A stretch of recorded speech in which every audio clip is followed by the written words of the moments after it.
movimentua dagoen eta ia masibo horretan egin dezakegun hizkuntzen ohitura aldaketa horretarako entrenamentua.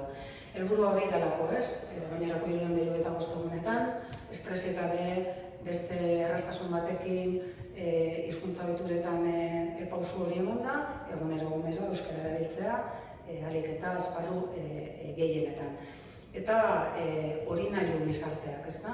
Azkenengo inkestek, azkenengo datuek esaten digutena da, hautu sendoa dagoela, lehen hizkuntza euskara ez duten gazteek transmisioaren aldeko hautua egin dutela, transmititzen ari dira euskara, eta orain guztion artean lortu behar duguna da, etxean euskara, jasotzen ari diren belaunaldi, haundi eta inoizko haundien horrek egitea eremu gehiago euskaraz egin nahi izateko. Ez da dira izan, euskara eskolako hizkuntza bakarrik, baizik eta eremu guztiak irabazi dezagun, helduek ere ariketa egin behar dugu eta ereduaren izan behar dugu. Beraz, animo eta izan ematera guztiak. Eskerrik asko.